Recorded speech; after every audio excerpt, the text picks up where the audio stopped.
Hello, my name is Robin Therme, and I am the president of CIVCO Medical Solutions. I just wanted to take a few minutes and share a little bit about my story and my career progression, as well as a little bit about CIVCO and my philosophy and leadership and some of the great things that we've done for our team. So, just a quick brief about me and my background. I graduated from a small college in Southeast Iowa, Iowa Wesleyan College, and I have a degree in a BA in communications and really thought I would spend my life and my career working in radio and newspaper. Was heavily involved in both of those types of activities throughout my college career, as well as I played basketball. So that created a lot of challenges and great memories for me, and started embarking on and shaping kind of what I wanted to do. Once I graduated from Iowa Wesleyan, I actually took a position as an editor of a magazine for a beauty supply business out of Burlington, Iowa.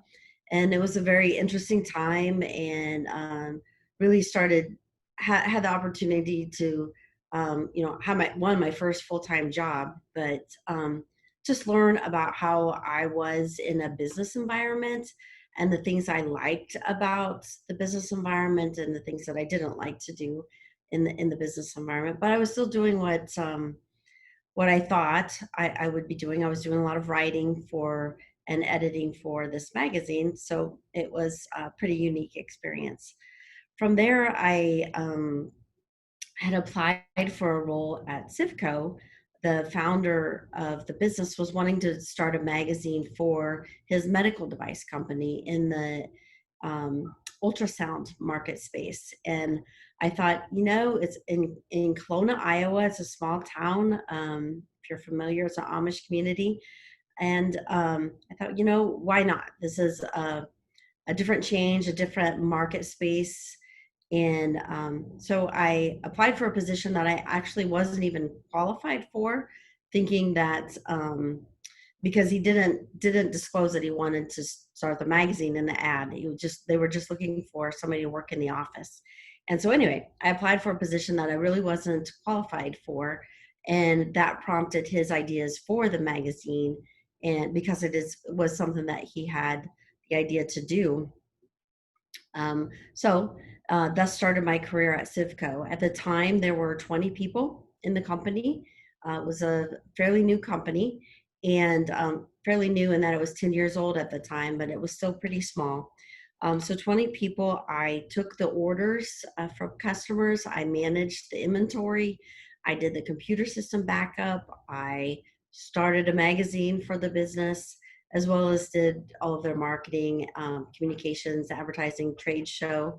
And then I started to get involved in the business development aspect of the company, and really found that I had a knack for that in partnering with the different equipment manufacturers that we work with to customize our products for them.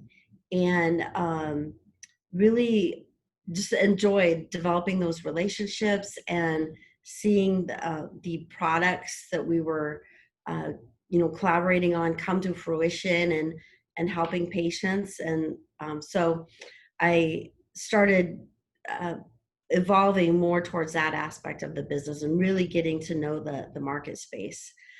So that was my first venture away from what I was at. My degree was actually in, but I really never looked back.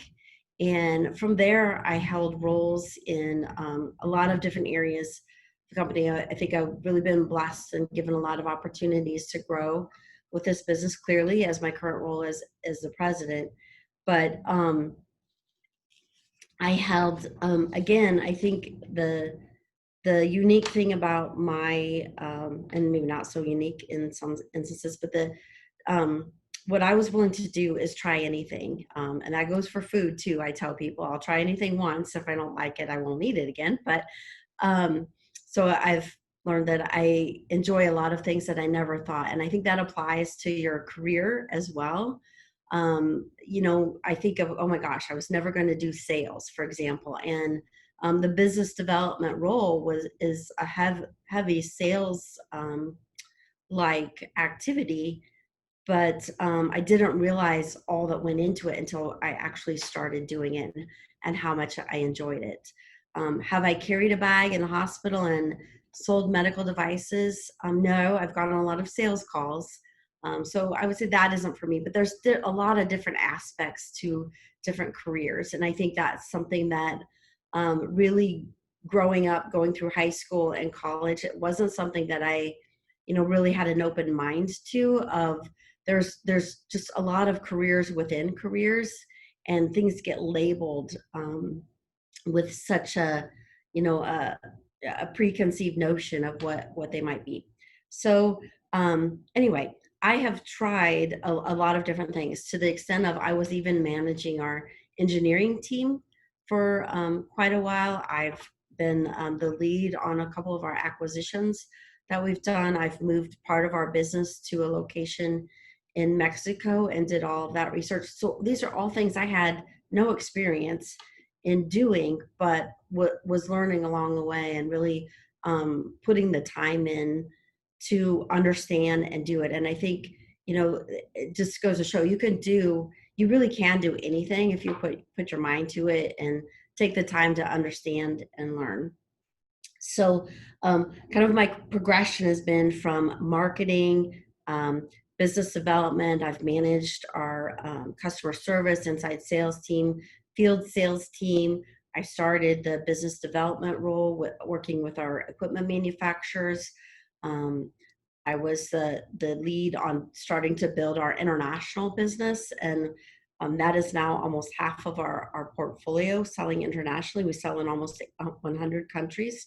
So I'm very proud of just some of the things along the way. I don't, I can't name just one big thing. There's a few big things that I've done, but it's like there's nothing that I've done completely myself. There's always been a lot of people, and being not afraid to tap into to those with experience. And if I, not being afraid to admit that there's a lot of things that I don't know, and going and looking for the experts and benchmarking the people that do, and learning from that. And it helps you kind of create your own twist to it, but you're also not making some of the mistakes others have already made before you.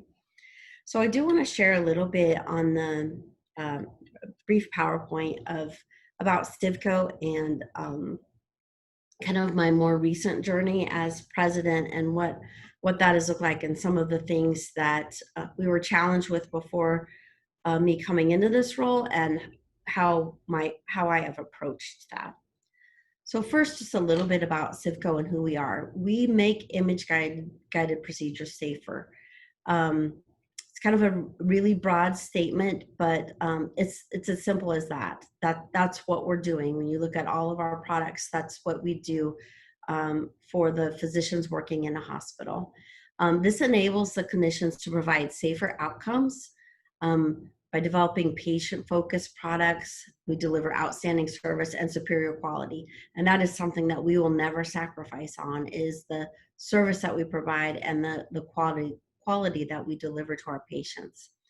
CIVCO was founded in 1981, so just 10 years before I started, from a sonographer that worked at the University of Iowa hospitals.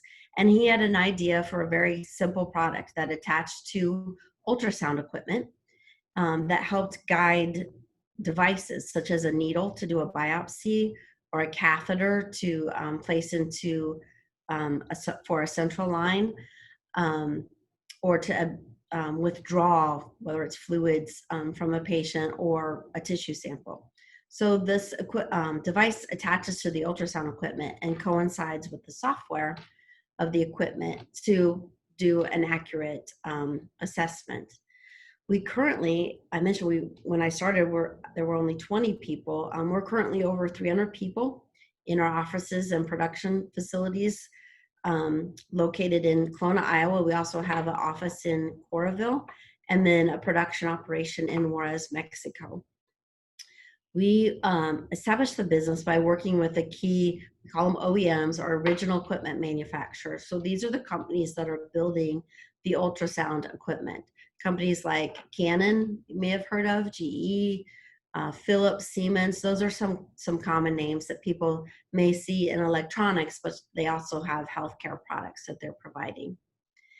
I mentioned earlier our products are being sold in, we're nearly 100 countries worldwide, with the lion's share of that in Europe and Asia, but really covering the globe and where we're distributing our products. So how we break our product line down is it's all imaging related products, but you see ultrasound probe covers. These are in the upper left corner. These are the products that protect ultrasound equipment for procedure. So certainly in light of the pandemic and what's happening now, it's even more important to protect this equipment from patient to patient. It also helps protect the healthcare providers. So these are a single-use product that the user would put over an ultrasound transducer to keep it clean or keep it sterile, depending on what they're doing during an ultrasound imaging procedure. And I know a lot of you may not understand ultrasound or X-ray or CT, MR, but ultrasound is the only imaging technology that is real time. So when you're taking an ultrasound image, you're actually seeing the blood flow in a patient. You're seeing a baby move in the stomach. You're seeing the way the abdomen, things are flowing through the abdomen. You can see a lot of things in ultrasound, but there's also things that you can't see. So there's technology, when I move to the needle guidance technology, there's technology where you can merge an MR or a CT image with ultrasound. So the things that you can see under those, you can merge with an ultrasound image to also see real time what's happening in your body. So the needle guidance technology, simple. You see a little plastic blue piece that attaches to the ultrasound equipment. That was what I was referring to. Either that concept was Vic, the founder's idea, to attach that to a real-time ultrasound transducer to accurately guide. Ultrasound imaging is a compilation of small, really super thin slices. So think of it as a loaf of bread and how that's sliced. When that transducer is on the stomach, you're seeing a very narrow strip of the person's body. And what the needle guide concept does is it keeps that needle in the very center in that imaging plane so they can see the needle. If you were doing this without any guidance, it would be super hard to keep that needle in the imaging plane. That's the very simple technology. There's much more advanced technology that I mentioned that you can combine with CT and MR that is also in our needle guidance portfolio. Then at the bottom, men's health. This is a more complex product. It's used for the diagnostic and treatment for prostate cancer specifically. There's a lot of different ways to treat cancers, as you may have heard, and one of them is to use radioactive seeds that they would place in the prostate. So that's what the technology on the lower left side is done. And then the high-level disinfection. So when you're all done with doing this, like I mentioned, it's important to protect the ultrasound equipment. You still have to clean it and disinfect it. So this is what the high-level disinfection piece of our portfolio does, is it helps to reprocess those ultrasound transducers to clean them after they're used. That's what we do. So where we've been, founded in 1981, we moved to our Kelowna facility. Did a lot of things happen along the way. We've actually made several acquisitions to grow our business.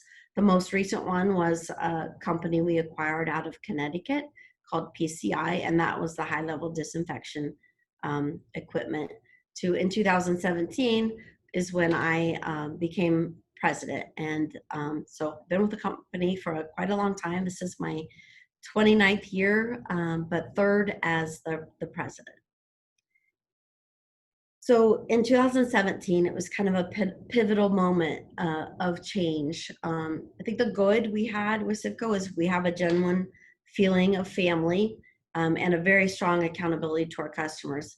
And when we talk about customers, we're talking about our colleagues that we're working with every day, as well as our external customers. The not so great would be we lacked focus and clarity. Um, we lacked a clear vision for our growth and where that was going to come from. And we'd had some breakdowns with leadership and communication across the organization.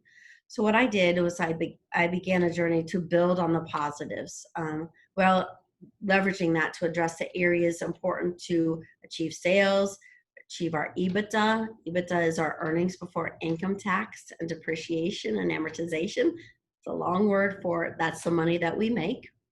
And how we could do that to create a more transformative culture. So first, I created a sense of urgency, and I've always said, I think this was a high school teacher who said this to me: if it is to be, it's up to me. And a lot of people think that's selfish, but I don't think of that in a selfish way. I just think of it that I'm in control of how I react, how I respond, what I do. I'm in control of that, and so that's been the crux of my philosophy, and know that people are relying on me to be me and take the appropriate actions. I do not recommend tattooing this on you like my daughter did, by the way. So that's just note to self: don't tattoo your parents' sayings on themselves. Um, but I met one-on-one with key leaders and teams to ask questions and understand kind of what they felt the current state was. And you think, well, gosh, you've been with the company for 26 years, don't you know? But it was, this was one of my aha moments, in that there were just a lot of things that were rubbing people the wrong way, and that they weren't speaking up about. So by me taking the time to meet with people one-on-one, and I still do this 3 years into it, I do this every month, but just asking very simple questions to them, and it helps them get to know me, and me get to know them, and make them comfortable in having a very honest and open conversation with me. I think that's very important. But little things we acted quickly on: a dress code. Yes, I'm a t-shirt and shorts person every day if I could. So I'm all in for making people comfortable. Just some simple environmental changes that we can control. And to tell the truth, I had a lot of fun with it, because it just kind of hit me. Well, why don't we change it? I can change it. I can make that decision now. And we were off and running. Um, we also and in doing this, I was involving a lot of people. Again, I don't have all the answers. I don't know what was concerning everybody, or issues that they may have. So really open the channels of communications at all levels of the organization, and getting people comfortable just having that conversation in a respectful way. So we built we built a guiding coalition. So I created a task force. I shared our vision and mission earlier. This didn't come from me. This isn't my vision and mission. This is our vision and mission. It's something that we put together collectively. Why we talk to people. Why do you come to work? What makes you get out of bed in the morning? What thrills you? What you're passionate about working at CIVCO? That's how we came up with our vision and mission, and what's our kind of our cheer or our rallying cry that we could all get behind. And then, yes, there's a lot of strategy work going into it. We have a very disciplined process of how we do that. It's hard to. I'm a free form person, and I don't like a lot of discipline and structure. But I needed this too, and I think our strategy and plan is very clear. We all know where the North Star is, what we're working towards, and we also know that we're evolving that as we learn more and as we grow. So again, all of this is coming from a team. You think of and you look at this in sales. You recruit a lot of athletes, or people that are involved in teams. It doesn't have to be athletes, but just activities that you're involved in, and how you're you can show that you work as a team member or a team leader, and can you be a strong team player? Those are all things that we look for. So we formed our strategic vision and initiatives. So vision, mission, core values, very clear to everybody. Everybody knows what these are. These are pictures of the walls throughout our buildings. These are it's front and center always. And these aren't just words. This is how we live every day. This is, if you ever stray, it's easy to go back to our vision, our mission, our core values. Is what we're doing doesn't meet that, but also keeping it simple, clear, and concise so that people can remember it, that people can get behind it, and keep it front and center. So we talked about vision and mission, but we also established our core values. CIVCO actually stood for Vic, VIC backwards, and then company. He was the founder of the company. That's how he came up with the name.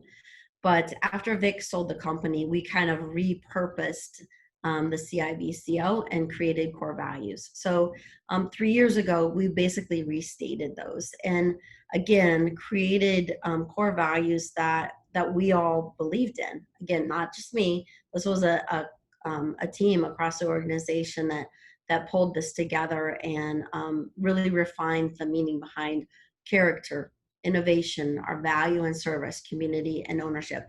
We all understand what those mean, and again, live that every day. We also enlisted a volunteer army. Like I said, I do not have all of the questions. I'm good at a lot of bad ideas. I'm good at a lot of good ideas. But I have a team of people that also help me with those bad ideas, or make those bad ideas good ideas. But really getting involved with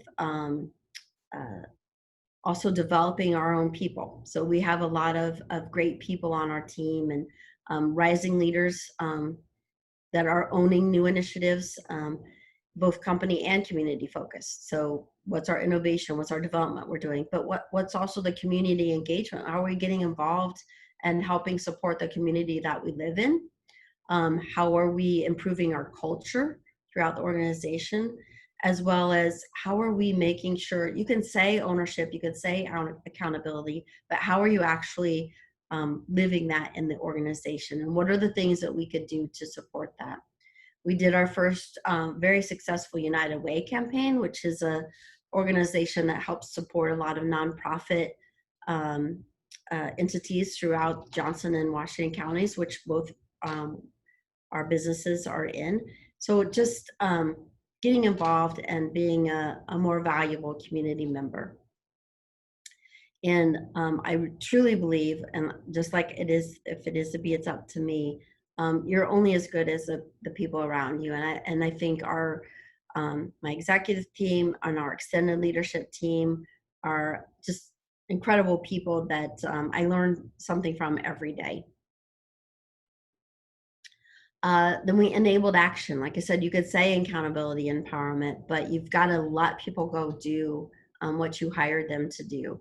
So really, like I said, made an environment where people were comfortable bringing their ideas, and then also ensuring that they were aligned to what our corporate initiatives are, making sure it's aligned to our vision and mission. Are these things that would support that? Developing lean principles. You'll get into that at some point in your careers and education, and giving clarity to what our vision and strategic priorities, what they meant, how they tied together. If you don't tie out your priorities to what your vision is, that's not going to make sense to the organization. And then resourcing them. There were we had hundreds and hundreds of priorities before. There's no way you could get to all of them. So we really had to narrow it down. It's just like breaking down that paper you have to write is, write the introduction, and then, start outlining it. It's how you break down the work to get it done. And so really narrowing down that focus for the team, and making it not seem so insurmountable to accomplish. And we generated some quick wins. We assigned the resources to lead the priorities, and we got them done. And then that again gave people a confidence that we not only knew what we were doing, we could actually make it happen. And it really has developed a lot of momentum for the company and its success to keep growing and growing more quickly than we had been in the previous 5 to 10 years. I'm a pretty decisive person too. I'll take action and quickly adjust. So I'm not afraid to admit when I'm wrong or that maybe it wasn't quite the right decision. So I think not changing directions all the time, but there does come a time where you have to make a decision and take action. And if it isn't quite right, then you quickly adjust. So to sustain that acceleration, I used to get frustrated with surveys. People say we need more communication, we need more communication, we need more communication. I think I get it now. There's different ways to reach different people. Like I said, I do the one-on-ones. I do team meetings. We call them. They've been dubbed round robin listening sessions, but I do that once a month with all levels of the organization. I meet with the entire company monthly at a monthly all company huddle. I do on the off weeks of the huddles or the round robins. I also send an email. I communicate with people what I'm doing as the leader of the organization, and my calendar is basically an open book for a lot of them.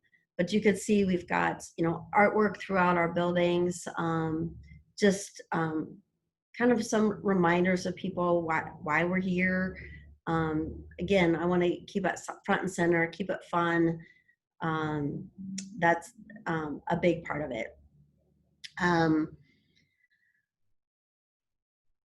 The other big thing is monitoring our employee and team engagement. And so engagement for an organization is really important. That's how much your people are dialed in to what you're doing, what your vision and mission is. And we did our first engagement survey 2 years ago and had excellent results, to the extent of we were also nominated. This is a local award that we received. We were not just one of the coolest places to work, we were the coolest place to work, which I said when I became president, one of the things I'd said is, I'll know I'm doing the right thing when somebody else takes the time to recognize us for that. And so this was just a huge honor for us. I'm super proud of our team for receiving this award locally.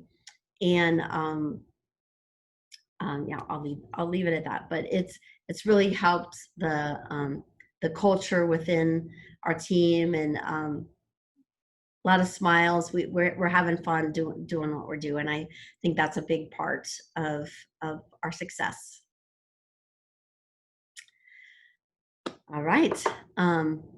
I wish you all luck. Feel free to reach out to me anytime. We're CIVCO.com. You can go to our website and check us out. And I wish you all good luck and hope that we'll see you through one of the career fairs or some of the job shadowing that we do with Kirkwood, where we welcome all of you to explore a lot of different careers within the medical device space. Thank you.